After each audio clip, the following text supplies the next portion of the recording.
Welcome back to episode 10 of the Eric Z podcast. I'm your host, Eric Zamora. I'm a full-time realtor with Rennie and Associates Realty and the Villani Zamora Group, where we service all of your real estate needs. Today, I had a chance to sit down with a powerhouse couple in the business world, Allan and Celine Bacani.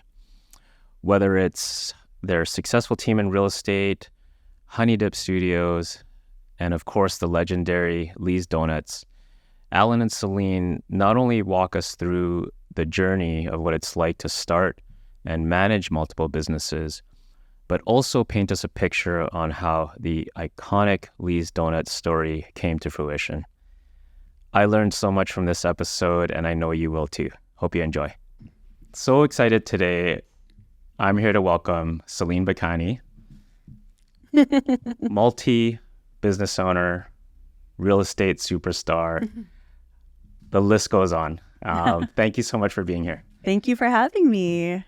So we have lots to talk about, but I always like to start this off first by, telling a little bit about who you are. Who is Celine Bacani in a nutshell? In a nutshell. So born and raised in Vancouver to immigrant parents, and I'm an entrepreneur. So I'm an entrepreneur that specializes in real estate and food retail. I am a partner and a wife, a mom to Karis, and a dog mom to Teddy. Awesome. Yeah. And how old is Karis now? She's 9. Oh, wow. Going on 19. Yeah, going on 19. Perfectly said. Yeah. So I imagine with all of this going on, it takes quite a bit of organization, constant dedication, consistency. Yeah. And you have multiple businesses that you currently run and operate and own. Can you tell us a little bit in more detail about what those businesses are? And I know that you're a superstar in real estate. So yeah, what are your businesses? Yeah, so today I run a super dynamic real estate team called YVT Real Estate Group. I've been a licensed agent for 12 plus years. And I always tell people that despite where we branch off to or different endeavors and opportunities that I explore, real estate's always been my first love. So I always go back to it, and it's kind of prevalent in every area of business that I do. So real estate is one. The second is running and operating a super fun brand in Vancouver called Lee's Donuts. So the product is donuts, but the brand itself represents fun, family, just everything that you could. It's really been a dream brand for me to work on. Right. Yeah. And then aside from that, Allan and I also have a community space called Honey Dip Studios. Yes. That was sort of a branch off of Lee's Donuts, Inc. And so out of Honey Dip Studios, we run community events, we sell merch, and we feature artists, whether local or international. So it's kind of our fun space. Okay. Yeah. What types of artists would you feature there? I gravitate towards self-taught artists because Granville Island, as you know, is like an arts and culture hub in Vancouver. And the artists that are on the island right now are so talented, trained. There used to be Emily Carr School there. And so it's very refined in a sense, right? But I gravitate to those who maybe didn't have formal schooling but are making it in the world. So for example, right now we're featuring an artist out of Houston named Israel Rodriguez. Okay. He's a transplant from Houston that moved to Vancouver and then moved back to Houston. Oh, wow. But while he was here, I got connected with him and just fell in love with his artistry, which was cool. So we gave him a space to work with, come up with originals and prints, and then we got to launch him in the studio for his Vancouver debut alongside in collaboration with Daily Hive. Oh, wow. So that was really fun. Yeah. So community stuff, community-oriented things, stuff that makes sense as an extension of the brand, it being a young, sort of progressive brand in the city. Yeah, and just encouraging creativity and 1,000%. Right? If you know, Allan and I, our background is in the arts. Yes. And so that seeps into everything we do. Right. There's always a creative element to it. Yeah. People think business is super cut and dry. No, you really have to think outside of the box to come up with innovative solutions for you. Sure. Because it's not one size fits all. Yeah, right? yeah. I know you're like a big podcast buff as well, right? Like myself. And I noticed that there was a very commonality amongst business owners like yourself, CEOs. They almost all of them talk about how like they'll have their businesses and then they always make sure they have this sort of creative portion that they have. Because it sort of helps towards everything else in your other businesses in a way, right? It kind of keeps your brain sort of kind of going. It exercises a different part of your brain. It's very important. And the way that I'm wired naturally is very black and white, all or nothing. So my journey in entrepreneurship was really learn by doing. And we'll probably get into more of it later, but I had to learn the hard way that I have to honor that creative space within myself and within Allan as well.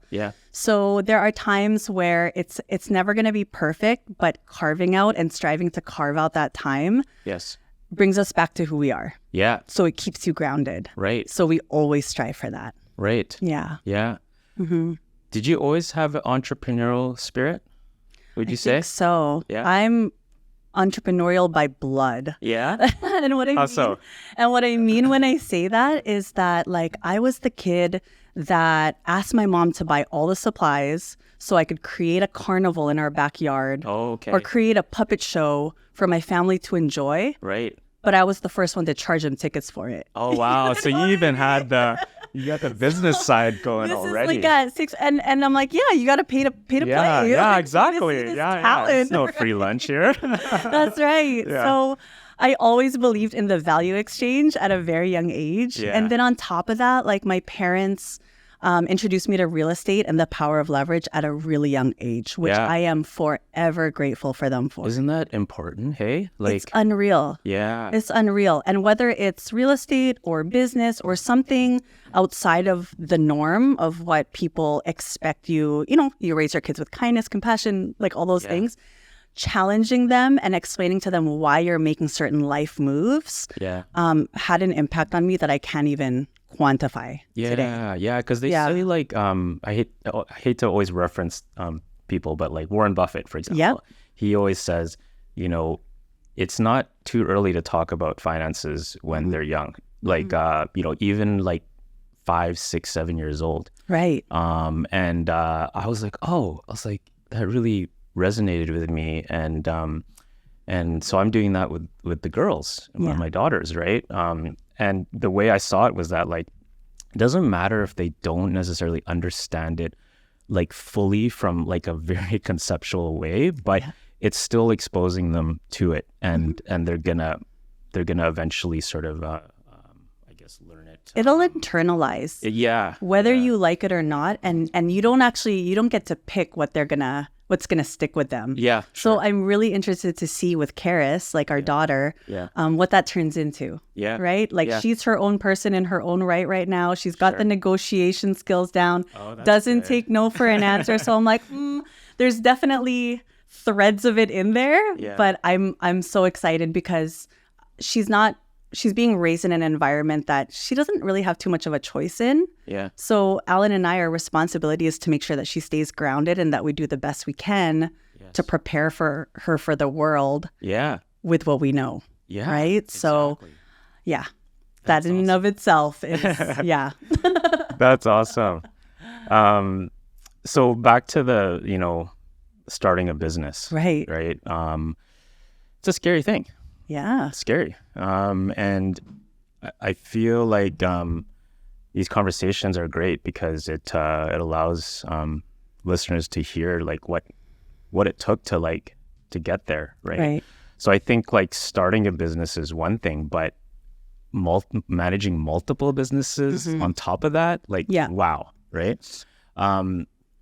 How what do you think is needed to really jump in and start a business, especially if you were really, working something a little bit more, not as like it has a more set structure, right? Yeah, Whereas, like, yeah. when you're a business owner, it's so variable. There's like, Right. Like, for example, if you buy a system or like a Yeah. franchise or something like this. yeah. I mean, What are the three, like, what would be three things where you'd be like, you know what, this is what, if I looked back at my younger self, like, this is what I would tell myself if I was gonna, before I started that business, what would that be?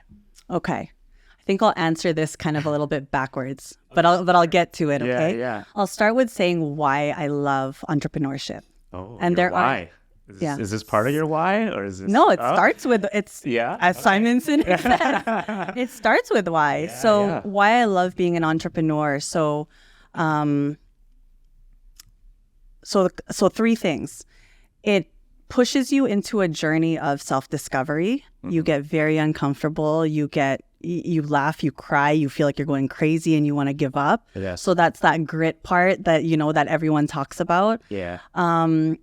The second thing is the reason I love being an entrepreneur is because it's measurable. Data, numbers don't lie. Yes. So you can measure your efforts, right? Yes. And then the third thing is impact. So if done well, you can really have a positive impact on yourself, your family, your community, and the list goes on. Yeah. So going back to the first one, the journey of self-discovery, in order to really to start a business or to really get into the mindset of getting into business for yourself, you need two things. That's clarity and vision. Yeah. So the clarity comes from knowing what your values are, right? And you know how every business has mission, vision, values? Yeah. So you got to define your values. Sure. Right? The mission is what you do. So we sell real estate, we sell donuts. Yeah. The vision is why you do it. Yeah. So it digs 10 layers deep. And sometimes, a lot of the times people get into entrepreneurship or business ownership because they see the rewards financially. Yes. You analyze it, right? It's the data. Yes. But that's just part of it. Yeah. Without a really deep why and without knowing who you are, nothing else it's not worth it. Yeah. In my opinion. Sure. Right? Yeah. The second one being the data. So it's measurable. So we make decisions based on data. Yes. Because I was going to swear. Entrepreneurship can be a really like F you up sort of scenario. You know what I mean? Like it can be really, when it's good, it's good. When it's bad, it's bad. It really pushes you to extremes. Yes. And so in the absence of emotion, you have to be able to make decisions based on the data that you collect. Yeah. And this is something that we're just still trying to refine over time. Yes. So it's not like you're looking for perfection in the beginning. Your values can change. Yeah. The vision can change. Absolutely. The data, how you measure the metrics can change, but the numbers don't lie. Yeah. So if you want to run a successful business, you have to get good with the numbers. Okay. Right? Yeah. And then the third thing is impact. Yeah. So it's part of why you're doing it. I think for myself, I've always believed in mentorship. I've always believed in non-traditional ways of learning things. And so that's okay. Like I don't have a college degree. I don't have multiple master's degrees. So if I decide to do this the hard way, I have to be prepared for anything and everything, right? Yeah. And so I really leaned into mentorship, coaching, always believed in coaching, Yes. and bettering myself and just being open to learning things I don't know Right. and opening that up to a different perspective. Yeah. Because if you know me and you know how I'm naturally wired, I am stubborn and hard-headed as heck. Okay. It serves me, but it also works against me, Sure. right? Sure. Yeah. I could. Yeah. So those are the three things that, I thread it together that way. Yeah. So clarity and vision values, Yes. one. So that journey of self-improvement, the data, so making sure it's measurable, and impact, community, yourself, otherwise. Wow. Yeah. That's amazing. Would you say that you have to get really good with the data before you acquired that business, for example, or is it in your experience? Is that in a perfect world? that something? No. Okay. And that's a message that I really want to share with everybody. Our journey in entrepreneurship is so imperfect. Right? It's so imperfect. Yeah. And that's the beauty of it. That is the beauty of it. Yeah. It is. And I think you have to acknowledge the fact that it is going to be like that. Yeah. Right? Yeah. Otherwise, somebody just may not start it. They may not go for it Exactly. because they're trying to get it all exactly like beforehand, and then that opportunity is gone. Analysis paralysis is very real. Very real. Not just in entrepreneurship, but in many industries. Like all aspects of life, right? Yeah. So absolutely not. Yeah. We're still refining our systems in real time, always. Yeah.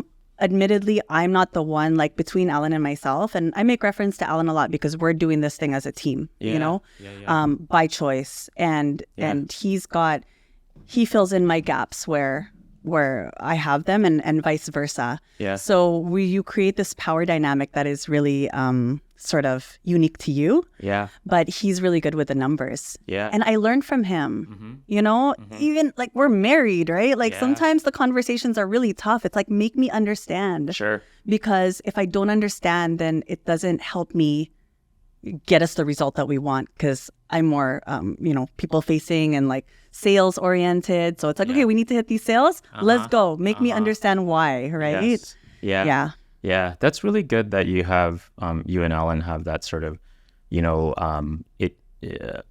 sort of like a team where you're like, okay, yeah, like this is you look after this part, I look after this part. It's sort of a lot of synergy there, right? Is that kind of how it is, right?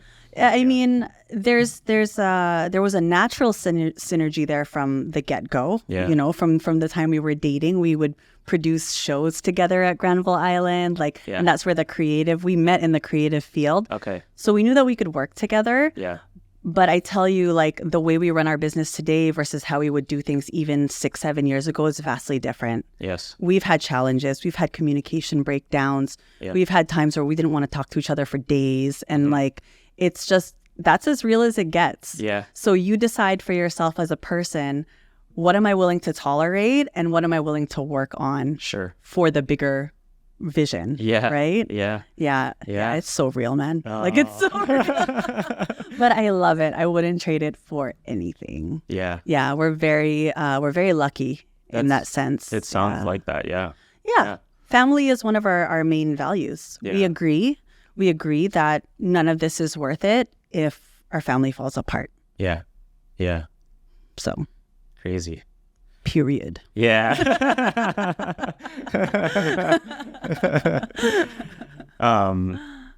So with you and Allan, you know, your business partners. Yeah. Lee's Donuts. Yes. I'm obviously a fan, like everybody else in Vancouver. Thank you. The world. No, for real.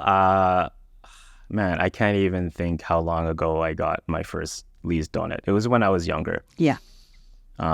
It's really sentimental to me. My dad loved the sugar-raised donut. Mm-hmm. Like that was... We still have that today. That was the go-to. And I gravitated to that too, right? Obviously, old-fashioned glazes. Mm-hmm.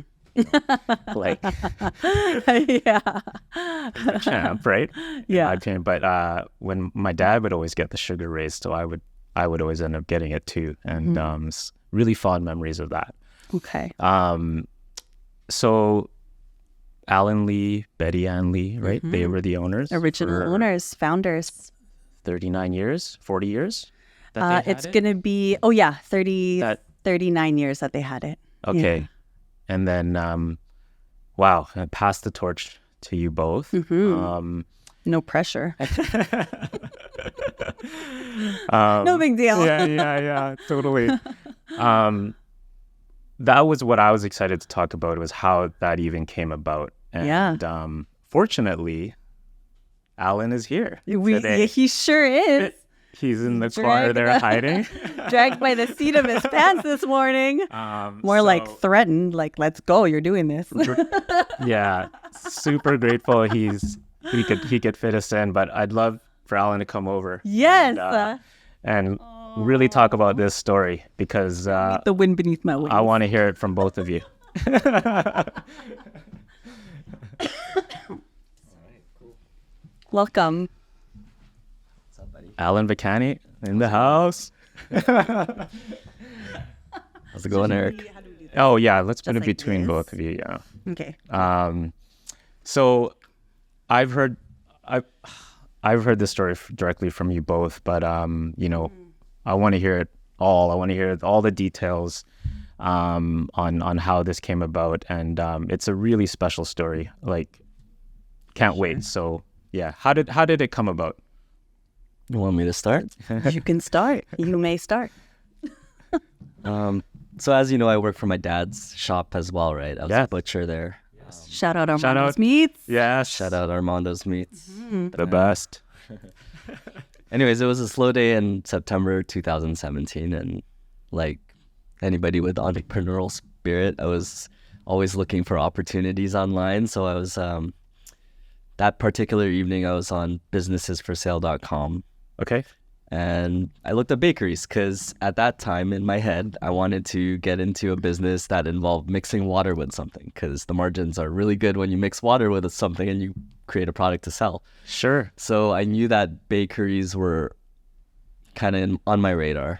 This is the numbers thing. This Yeah. is where you're good with your numbers, right? What you're saying. Just let me sell. Love it. Love it. Figure out the rest. Just let me sell it. So I saw this listing that said Granville Island Bakery for sale, and it was very vague. No name? No name. No name. Just a description. NDA all the way. Yeah. Yeah, there was NDA on it, and then it was very vague, like in terms of the cash flow and the numbers on the listing itself, right? But Okay. there was also a blurry photo. So I showed my butcher the photo, and he goes, "Kuya, that's the donut shop." And I said, "Oh, really? Like that donut shop?" Wow. Yeah, and so it got the wheels turning, and then I started observing the donut shop for a couple days just to see how things move, and then I called up Celine and I said, "I think the donut shop at Granville Island might be an interesting opportunity." Yeah.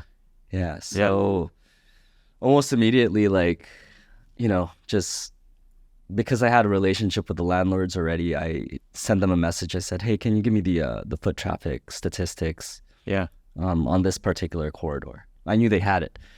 Okay. So they were, they got back to me and they said, okay, on that particular corridor, which is where the donut shop is, it was 6.8 million visitors in 2016. That was the last. What year did you guys acquire? 2017. Yeah. Yeah, Oh, 2017. okay. Yeah. So where do you get the foot traffic data from again? The landlords. The landlords. The landlords have it. Yeah. Oh. I don't know if I'm allowed to say that, but I did anyways. Yeah. Well, I mean, resourceful, right? Yeah. Getting it. Yeah. So I did my projections, and I figured even like 0.5% conversion was worthwhile to at least explore, right? And Is this 6.8 million visitors to Granville Island, or on Or- that corridor. He got lucky. or in that? Yeah, the team at the time had the data. I don't know if they have the data today because it's Yeah. it's different systems. But at that time, they had the foot traffic for that entrance door. Okay. So that's Well, the way they did it, the technology they use is they pinged unique devices. Yes. So if you're walking and you had like a phone, Yeah. then It you're picks it up. you're one. But Yeah. if you had a phone and like an iPad on you as well, then you're two, Okay. right? So it was one of those things where, regardless of whatever the skew was, I was still fine, even if it was like plus or minus 10, yeah 20 Okay. Yeah. Is that 6.8 million in what time frame? A year? a year. a year. A year. So, Granville Island, I'm in touch with them too for various real estate opportunities and leasing. And the most recent data of visitors to Granville Island is 10 million plus. Okay. Those are unique visitors. Yeah. Yeah. Not repeat visitors. Unique. Unique. Yeah. Yeah. Holy Crazy, right? Holy moly. They might be, yeah. Yeah. Yeah. I think they might have refined their, I guess like data acquisition at Yes. this point, but it's good now. It's better than it was during COVID, obviously. Sure. Yeah. So anyways, I told Celine about this, and she got her realtor wheels turning, and I let her sort of do the rest. Okay. Yeah, I was Was it listed through a broker or yes. was it just like an ad? Oh, No, it was okay. listed through a broker. So Okay. so I, immediately got on the phone and, our license allows for business brokering. Yes. And so let's go, Yeah. right? Yeah. Before I set an appointment for the very next day and I came with an LOI in hand. I Okay. emailed it and then I came with it in hand. So right? yeah, So, 'cause it was very intentional visit. It was a very Totally. intentional visit. Yeah. It was at least worth it to explore further, whether, because anytime you explore an opportunity, there's always a cost to it. Yes. Lawyers, accountants, all of that stuff. And we were like, you know what? Let's just go. Let's just do it. Right. Yeah. And so I came with LOI in hand. So LOI is a letter of intent. So it's basically the terms you would put in an offer. Okay. Wanted them to know the intention Right. was to offer. Yes. And so I sat down with the broker sitting across, and it was this super kind of, commercial office with all commercial brokers, all guys. And here I am prancing in, excited, and be like, hey, here's my LOI. Yes. And he's sitting down, super straight face, and he's asking me Oh. qualifying questions, Poker of course. face. Yeah. And I'm giving him answers, and I'm trying to persuade him to work with me. Yes. But he's giving me a hard time. We didn't have it easy at all. He let me know that we were competing with 3 or 4 other offers, Oh, it was multiple. a few of which were from within the market as well. So we really had to make a compelling case to the landlords. Yes. So then he sits down, he looks at me, right? And sometimes commercial agents can be really intimidating. Yeah. And he looks at me, he kind of waves my offer, and he's just like, so what do you want me to do with this? I was like, I want you to work with me, Yeah. and oh, you're going to good. work with me. Good answer. Yeah. And he was like, okay. I was like, just counter it. He was like, all right.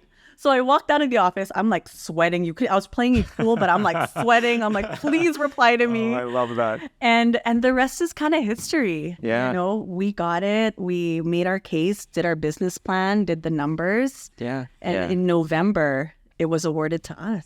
I mean, Wow. up until that point, Incredible. we were doing our due diligence. So, we had it under contract, but we were still assessing where the opportunities were. So Yeah. I remember physically standing in front of the stall and just counting the foot traffic, seeing operationally kind of where the gaps were.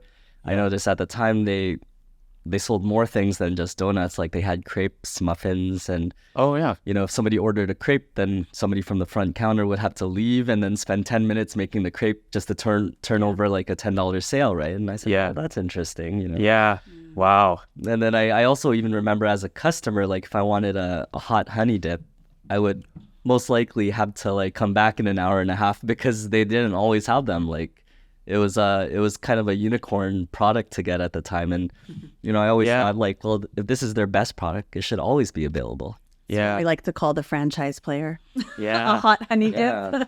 So, Yeah. there was, and other little things like only accepting cash and, Yeah. there's some operational, No social media. no social media, no digital marketing. Totally. No digital marketing. Totally. Yeah. Do you guys follow Cody Sanchez on Instagram? No. She talks about this a lot where,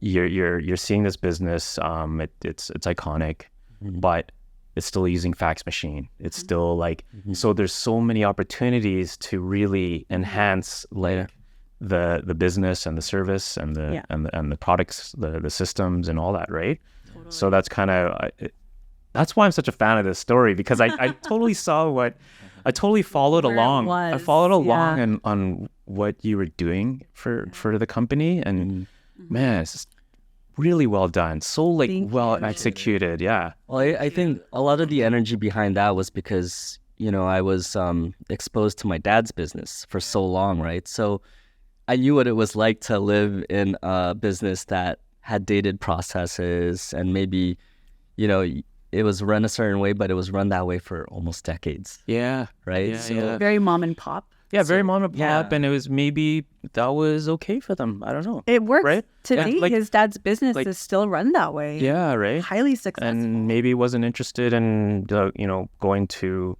Yeah. other avenues with the current technology, and Totally. who And knows, there's right? Yeah. Absolutely nothing wrong with that. There's Yeah. something to be said for preserving his legacy in a certain way. Like Armando's does it very, very well. Yeah. I would argue no butcher shop in the city runs it the way he does and has been able to maintain Yeah. the quality the way he does. Yeah. So it works, but it's not duplicatable Yeah. and you can't expand on that. all criticisms aside of whatever Yeah. the processes were, Yeah.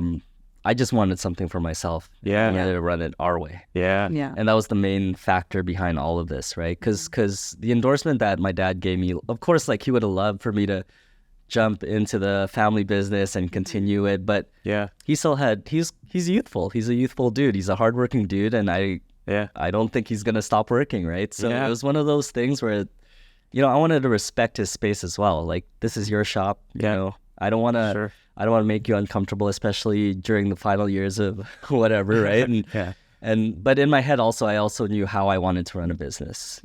Right. And you know, of course, like, I didn't know how to run a business like that yet, but I'll figure it out. And that's kind of where we are now. We're still figuring it out. Still figuring it out. Right. Yeah. Sure. Yeah. Did you have any moment where you were like, oh, what did we do? Or was it like so clear when you made the offer, accepted, and you were like, go time? Like, was there any, was it totally clear like that? You were just like, awesome, let's get to it? Or was it? No, we still have those moments. Was there moments like that? Yeah, we definitely still have those moments. I'm having that moment right now. Yeah, actually. If we're being honest. No, I mean, you know, you always like, I always approach things as sink or swim. Yeah. Right? Like, you have to stand behind your decisions, regardless if they're right or wrong. Yeah. And, you know, it was one of those things where, look, at the end of the day, we still have our house, we still have the clothes on our back, and we still have food on the table. We just got to figure this game out. It's a game. Right? It's a game. Yeah, sure. And I'm a gamer. You're here to play. I'm here to play, right? So, you know, it was just years of figuring out where all the gaps were in the one shop. Now, that was just the one shop. Sure. Yeah. Like, we had to make sure we got through all of that before we even considered another shop, or even like selling the idea of, you know, like, of having investors buy into a franchise or that sort of concept. So it took a while for us to get to that point, but I'm glad we're here now. Yeah. I read up a little bit, you know, did a little homework on my end and about Allan Lee and Betty Ann Lee, and the interesting parallel with you both was that it talked about how Allan Lee saw an ad also about a baking school or something like that. I can't remember what it was. But it was a donut but it was also donut school. Was it donut school? Yeah. And it was, so that was also in the form of, you know, catching this ad about something that sparked this journey and that like curiosity. Like, wow, it's like very similar to how it sort of transpired for you both. For sure. Right? For sure. But the years after, like, after the acquisition were crazy. So crazy. Especially when you talk about COVID, like, holy moly. You had to also deal with how to maneuver around that, right? Find pivot. No, but I mean, you ask what, you know, when we acquired the business, were there moments? I think the first moment when we took over the email addresses and the communications, and this was very early on. Yes. There were so many people that knew about this shop from all over the world. And I just thought it was a local institution for sure. I grew up with it. But it had an impact already. You know, it made a lasting impression on people worldwide. And I thought that was very special. Yes. Very special. So I knew we had something. That how of it is what we've been figuring out. Yeah. I can totally see that. I mean, the comfort for me was knowing that I didn't necessarily have to innovate the actual product itself. It was already been developed over, you know, almost 4 decades of of practice, right? So the goal for us was just to share more of it, and that was really like what you know, what the approach was building the brand, you know, associating the brand with the experience. And at the time, the brand was, okay, well, if I go to this donut shop, I'm going to have to wait 2 hours to get their best donut. And I needed to change that narrative, right? So I mean, again, we figured the process part of it, especially during COVID. I think that is when we rebuilt the shop right before the world shut down. Well, I guess if you're talking about supply and demand, like we definitely raised the demand first. Like, that was the goal, right? That goal was certainly met. I can tell you that. And I would say, like, for some, I don't know, for some luck, like December 2018. So it was still within our first year of business. And like, somebody from Netflix emailed us and it was like TV show producer at gmail.com. I was like, this is a scam. Oh yeah, totally. That's like very suspect. It was such a vague email. Yeah. They were like, oh, we have a renowned chef who's producing another another series to what they already have on Netflix, but we can't tell you who it is. But if you sign this NDA, then we can go into the details. And then I show it to Celine, and we're like, oh, this might be a scam, but let's just respond. Why not try it, right? Yeah. So yeah, it turned out to be like David Chang and Seth Rogen. Shout out Seth Rogen. Yes. Thank you. Shout out Superbad. Yeah, totally. But yeah, like they brought their crew January on cool. 2019, and that was when that stuff really started spinning because the public started catching us. Yeah, very fast. Very fast. Very fast. Yeah. Oof. Things started ramping up throughout that summer, but then the moment the episode dropped in October, like it was bananas. it was pandemonium. Yeah. I was concerned, like We were How do we- concerned how do like you our handle equipment this? was gonna break down. Like Yeah. there's a lot. we're getting merchant complaints from our lineup going into their lineups and things like Sure. that. That's normal now. That lineup is normal, guys. Yeah. Well, I mean, Like when I drive by, it's like whenever I'm there, it's like, wow. It's like everybody's lined up. It doesn't matter what time of the day it is. Exactly. Crazy. Yeah. Wow. We renovated right before COVID. Okay. So with all the success, came the need to renovate and improve our, like get newer equipment and make sure that we're really servicing this demand now. Yeah. When do you sell out of donuts in the day? Early afternoon? To not sell out of donuts. Back then, we did. Okay. Yeah. Or back then we did, Yeah. and I was always annoyed if You'd we always did. get annoyed. Yeah, for sure. And again, like my theory is this: like, if a customer traveled to our donut shop and arrived like very late in the evening, Yeah. I don't want to leave a bad taste in their mouth by not having them be able to like Choose. have a good variety. Sure. It's as simple as It's that. important. It's important to you, right? Yeah. And people travel for us, right? And Yeah. So that drove a lot of like what our goals were. Yeah. Yeah. Renovated. We had to renovate. Our landlords required it. So we waited. okay. Yeah, we waited until I think it was like February 2020.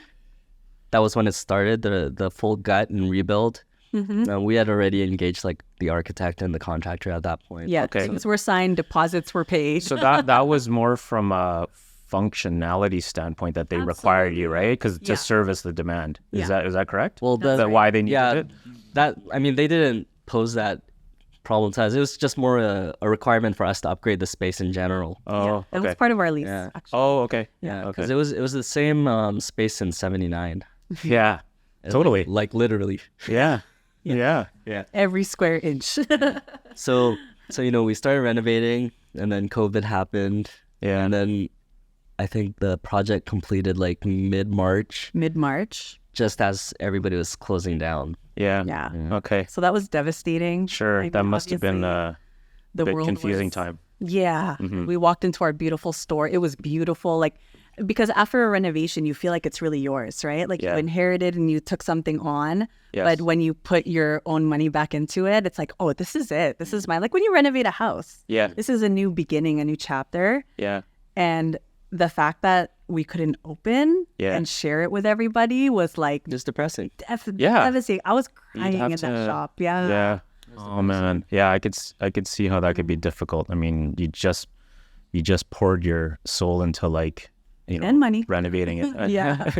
Yeah. The bill still had to get paid, but there's so much uncertainty, and Yeah. nobody knew where the money was going to come from at this point because everybody's staying home, and Yeah. we had like our friends and family like all being furloughed and not getting their Yeah. jobs, and Yeah. And at the time, the conversation between the two of us was like, okay, well, let's shift it to real estate because at least you know that real estate is essential. Yeah. Again, don't know how we're going to do it. I don't think we had answers at that time, Yeah. but we can certainly shift our focus if we can open because the market wasn't really a grocery store. It wasn't declared essential yet. Yeah.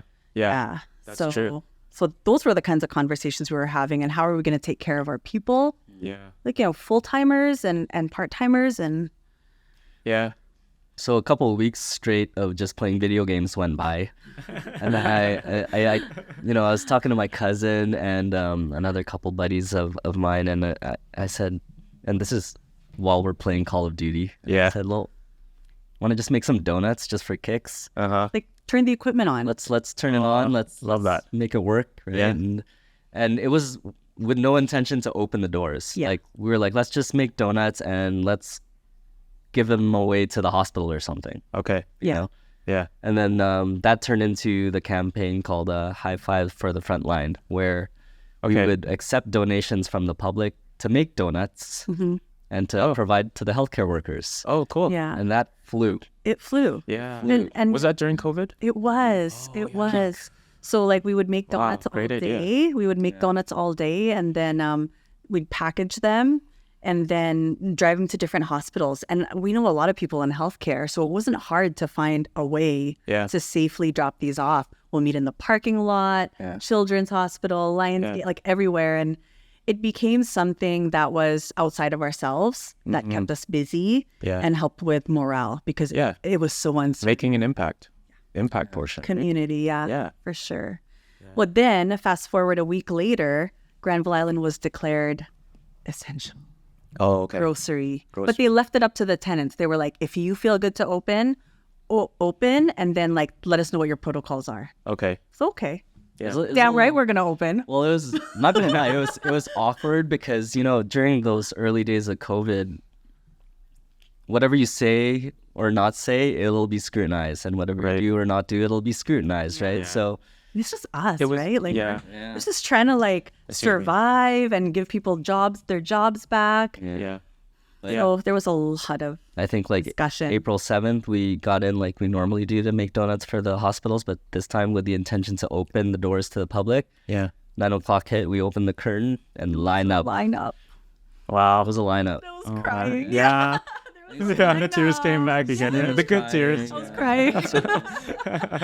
I couldn't believe it. Oh, man, I love that. Yeah. Yeah, because donut drops became a thing, like to brighten people's day. And I was like, this is magic.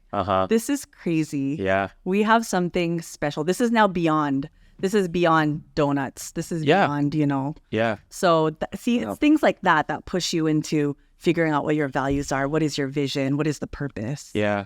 Yeah. So it runs 10 layers deeper. It was really a blessing because during that time there was no traveling, so we actually discovered there were a lot of locals who were trying our product for the first time. Yeah. And the discovery was interesting. People would just outright say, "Oh, well, I never come here because of the tourists," or "I never come here because it's busy. It's hard to park. It's hard to park. This, right? Yeah. So, again, I wasn't worried about the quality anymore at that point. I was confident in the quality.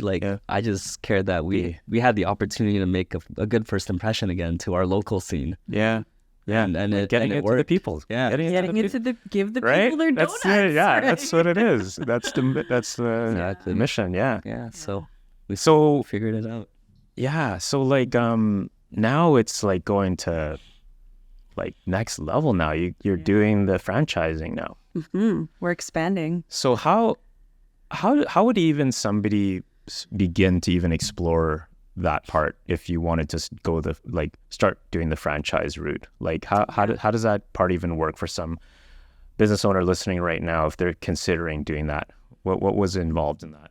So it was a discussion with Allan and myself on how, if we were going to expand this business, how would that impact, first of all, us and our family, right? How would that impact us financially? What sort of sweat equity are we putting in? So there were 2 branches we were exploring: corporate expansion, where it's all us, and then franchising. Okay. I have experience with franchising because one of my first jobs was at Dairy Queen. Okay. And one of my first mentors opened 2 franchises. And I was very lucky in a sense that he gave me the freedom to explore and help him open the second store. Okay. So from construction to grand opening, that experience was priceless. Right. So, and it's like arguably one of my favorite experiences of opening a business. So I knew franchising was very doable, but you had to have a system. So the discussion was, if we could build a system, if we could cost this out and make it duplicatable, this then becomes something that you can take to market. Okay. Right? And then it's not our money. There's the guidance, but then it's the capital investment is from your franchisee. Okay. So that made it appealing for us, Yes. right? Yeah. And can anybody become a franchisee? No. They gotta get through this first. You gotta get through this. Okay. The short answer is no. How does right? that part work? So here's what we did, and I don't know if you followed this part of the story before. We went all in on franchising. We educated ourselves, got consultants, lawyers, Yes. the whole nine for about 9 months before we took it to market at the Canadian Franchise Show. Okay. And we were so overwhelmed with the demand that at our booth, we received over one weekend, over 100 applications. We received deposits that weekend from people with checks in hand, like, I want a franchise. Wow. This I is was like, what is this, real estate? Like, what are you putting in deposits? Yeah, I yeah. don't want the check. Is it Don't bank give me the check. Yeah. It was bank drafts. Yeah, yeah. And it was, again, another one of these moments where we were like, Wow. there was excitement, but there was doubt. Can we do this? Should we do this? Was the big question. Yeah. Should we do this? What is the right thing to do here? Yeah. Because the money looks appealing when you have 100 applicants and you could literally expand in the matter of a year Yeah. at all these locations. But what are we giving up value-wise? Right? Yeah. So long story short, we actually made the decision to give a bunch of deposits back Uh-huh. and focus on 3 key franchisees that we were confident are coachable, would follow a system, and have a lot of the same values as us. Right. So that's Yeah. how we narrowed it down. Yeah. Yeah. That's the qualification. Yeah. Because I mean, you're thinking about your brand, Absolutely. right, as well. So Yeah. you want the person to have the same vision, and bringing it to the masses the same way that you both do. Exactly. Right? We want the experience to be the same Yeah. as much as possible. And also, like, it became evidently clear that our goal as owners changed, especially after COVID, or towards the end How of so? COVID. Simply because it wasn't about the money anymore. Yeah. Right. During that time, a lot of our friends and family had actually left their careers and education backgrounds behind to jump on board our vision. Yeah. So, if we stuck with one shop, the career growth isn't that Limited. much. It's limited, right? And Yeah. I always felt that it's important for us to create those opportunities for the guys who have essentially risked it to help us succeed in the beginning. Yeah. To support like that really early supporters, right? Exactly. So it's important to us that we're growing it, not obviously not for us, but for them too. Yeah. Right. And it's part about, it's a big component of taking care of your people. Yeah. Which is huge for us because it's about the people, not just the donuts. Yeah. Yeah. Yeah. And I would totally. argue that any business owner who's quote unquote made it and, the money's good and everything, it's like when you figure out how much money you can make or when you make that money, Yeah. you realize how little you need, right? There's just Yeah. the basics, just the essentials. So it has to be beyond that. Your why has to be so much deeper. Yes. Yeah. Yeah. Wow. And you have another location now in Gastown. We do. We have a few. So it ended up- Okay. Yeah. I want to get into this. Yeah. Okay. So the meat and potatoes So- of that, Yeah. it became after we sent some deposits back for franchisees Yeah. and we focused on the 3. So we have 3 franchisees and 3, Is Gastown a franchisee? no, That's yours. it's ours. Yeah. Yeah. Okay. Yeah. So, Okay. and 3 or 4 corporate. Yeah. 3. Well, active locations right now, we have 4 in total, which includes Granville Island. One of them is a franchisee in Willowbrook. Willowbrook Mall in Langley. Oh yeah, I've seen that one. Yeah. And then we have 2 corporate stores that we opened this year. One in Bentall Center and one in Gastown, Cambie and Water Street. Oh, okay. So that one's yours though. Like, yeah. Wow, that location. Oh my gosh. Have you been? It's right where The steam the clock. steam clock is. Yeah. Wow. You had to fight for that one too. You have to fight for that. You have to go in. LOI. Pretty much. You're like, here we go again. I'm back in the. Those moments are for Celine. That's her realm, and she's amazing at being in those situations. A lot of our success is because of her tenacity. So,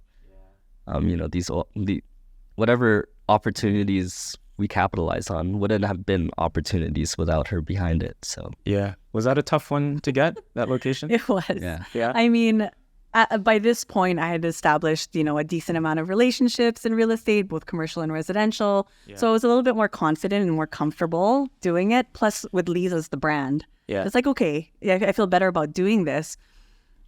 But it was a Starbucks before.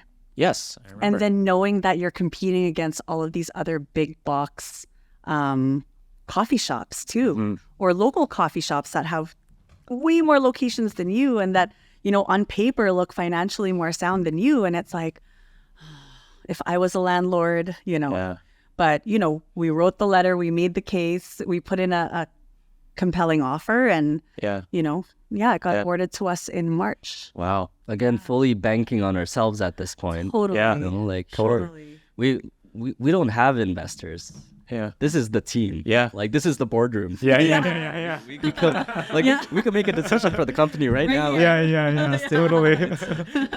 No trial by committee. Yeah.